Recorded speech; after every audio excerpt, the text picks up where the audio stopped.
Hi everyone, I am Supriya, second year MBBS student. और ये पूरी वीडियो में मैं बताने वाली हूँ कि बायोलॉजी में कैसे कैसे क्या करना है, because I personally score 350 NEET biology 2023।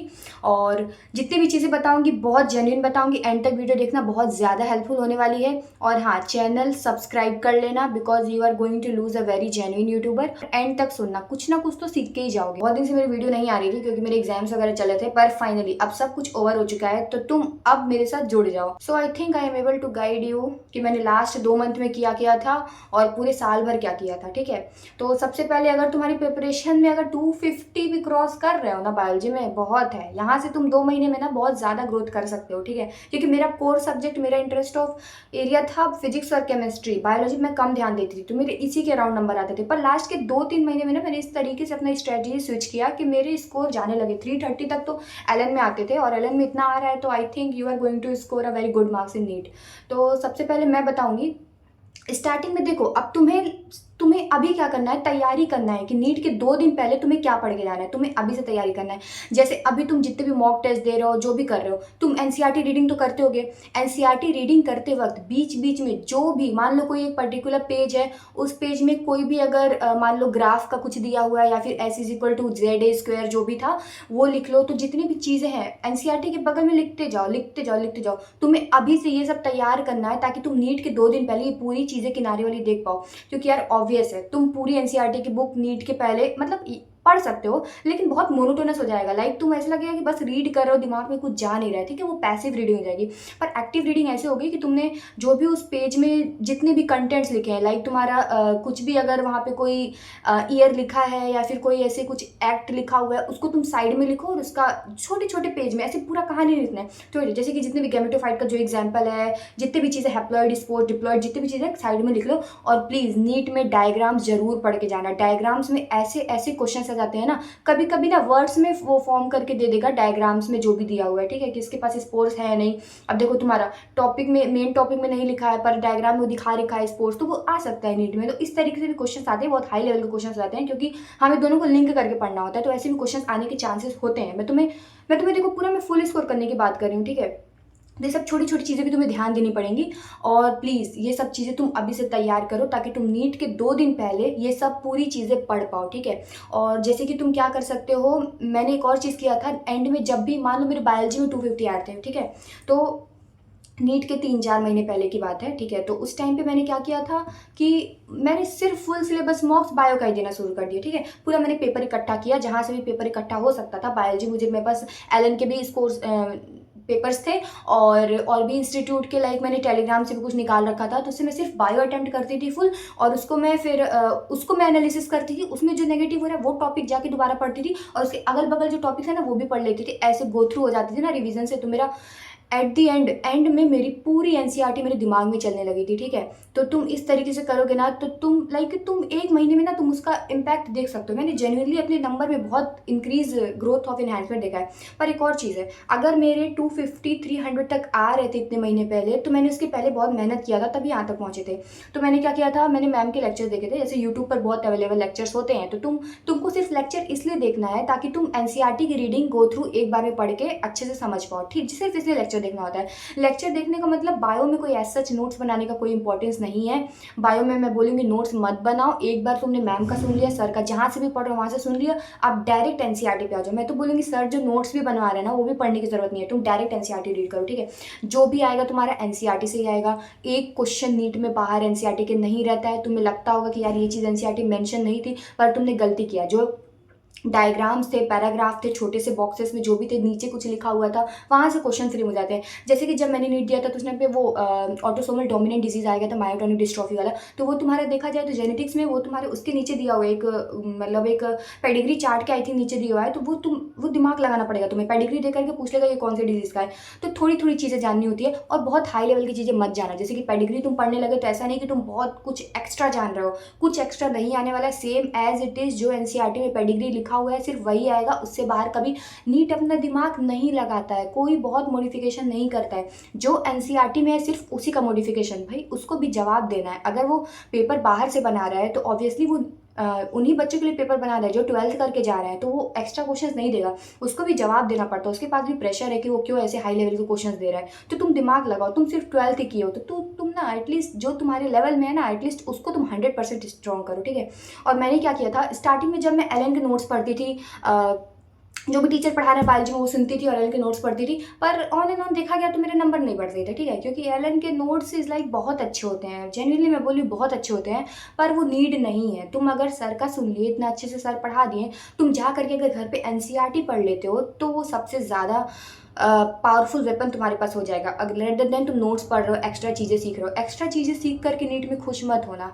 NEET का सिलेबस अगर तुम्हें आता है ना, तो तुम 100% कॉन्फिडेंट रहना उस बच्चे से भी जिसको तुमसे बहुत ज़्यादा एक्स्ट्रा चीज़ें आती हैं, ठीक है। तो कॉन्फिडेंस तुम कंसाइज चीज़ों में रखोगे ना, तो तुम नीट में सिलेक्शन ले जाओगे, लेकिन अगर तुम बहुत एक्स्ट्रा चीज़ें करने लगोगे ना, तो तुम्हारा सिलेक्शन वहीं पे रुक जाएगा। और दूसरी बात, मैं क्वेश्चंस कहाँ से करती थी, तो तुम देखो तो ऑनलाइन मैंने नीट प्रेप वेबसाइट पे तुम देखोगे एनसीईआरटी क्वेश्चंस अवेलेबल हैं। आई एम नॉट स्पॉन्सरिंग, पर मैंने वहाँ से सॉल्व किया था, ठीक है ना। तुम कोई भी अगर चैप्टर डालते हो, particular biodiversity, biotechnology, NEET NCERT question डालोगे, तो स्टार्टिंग में आ जाएगा नीट प्रेप के क्वेश्चन, उस पर तुम क्लिक करोगे और प्लीज़ एनसीईआरटी सेलेक्ट कर लेना, ठीक है। पूरा दुनिया भर की कहानी नहीं करनी है, ठीक है। तो उसमें सेलेक्ट करना, उसमें जो भी नेगेटिव हो रहा है, अनअटेम्प्ट हो रहा है, उस टॉपिक को जाके दोबारा देखना। मैं बोलूँगी कि पहले पूरा अटेम्प्ट कर लेना, फिर जो नेगेटिव अनअटेम्प्ट हो रहा है उसको जाके देखना, क्योंकि तुम जैसे ही तुम गलत किए फिर वैसे ही जाके देख रहे हो, तो तुम ऐसे फ्रस्ट्रेट हो जाओगे, क्योंकि तुमको सब कुछ पढ़ना है ना। तो पूरा अटेम्प्ट करके फिर जाना तुम देखने के लिए, क्योंकि अगर मान लो उस चैप्टर से और भी जगह कोर टॉपिक्स तुम्हारे गलत हो सकते थे और तुमने रीड में फ्लो में उसको भी बना लिया जो आगे गलत होने वाले थे, तो नहीं, तुमको अपनी गलतियाँ सीखना है। तुम्हें पता है बहुत कोर सेट्स ऑफ क्वेश्चंस रहते हैं हर चैप्टर में जो हमारी वीकनेस रहती है, ठीक है। और कुछ कुछ ऐसे रहते हैं जो तुम अभी पढ़ो चाहे 10 साल बाद तुम्हें वो चीज़ याद रहेगी, और कुछ चीज़ें ऐसी होती है जिनको ही बार बार रिविजन की ज़रूरत है। तो तुमको जो मॉक टेस्ट दोगे और जो भी फुल सिलेबस तुम अटेम्प्ट कर रहे हो, वो तुमको इनडायरेक्टली बता देगा कि तुम्हारे यही कोर निगेटिव सब्जेक्ट है जहाँ पे तुम नेगेटिव करोगे, अनअटेम्प्ट करोगे, मिस्टेक्स करोगे, और जो भी सिली मिस्टेक्स करोगे, तो तुम उन चीज़ से ऐसे एनालिसिस किया करो। और एक और चीज़ मैं बोलूँगी, मैंने एक और बुक सॉल्व किया था बायोलॉजी में एनसीईआरटी के क्वेश्चंस अटेम्प्ट करने के लिए। पर देखो अभी मत करना, अभी एटलीस्ट देखो बायोलॉजी में ना प्रीवियस ईयर क्वेश्चन से ज़्यादा इंपॉर्टेंट होते हैं जो तुम्हारे एनसीईआरटी क्वेश्चंस हैं। तो तुम्हारा ये टारगेट होना चाहिए कि जहाँ से भी तुमको एनसीईआरटी क्वेश्चंस मिल रहा है वहाँ से सॉल्व करो, ठीक है। बायो में क्वेश्चन सॉल्व करना बहुत बहुत ज़्यादा ज़रूरी है। अगर तुम क्वेश्चन नहीं सॉल्व कर पाते हो, तुम्हें दिमाग में लगेगा कि पूरी एनसीईआरटी रटी है, मुझे सब कुछ याद है, इसका एग्जांपल याद है, उसका एग्जांपल याद है, पर जब तक तुम क्वेश्चन नहीं करोगे ना, तुम्हें नहीं पता चलेगा तुम्हारी सिली मिस्टेक्स कहाँ कहाँ हो सकते हैं। हम दिमाग भी नहीं लगा सकते हैं कि हमें कहाँ कहाँ मिस्टेक कर सकते हैं।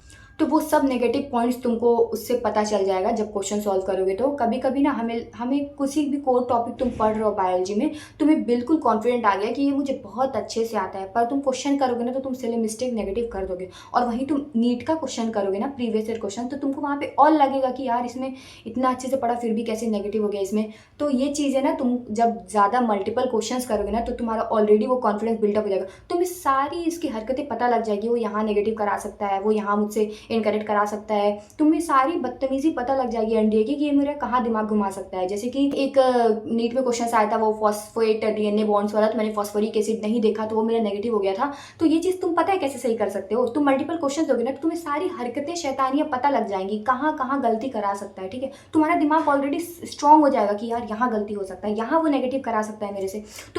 तुम बहुत मास्टर माइंड हो जाओगे।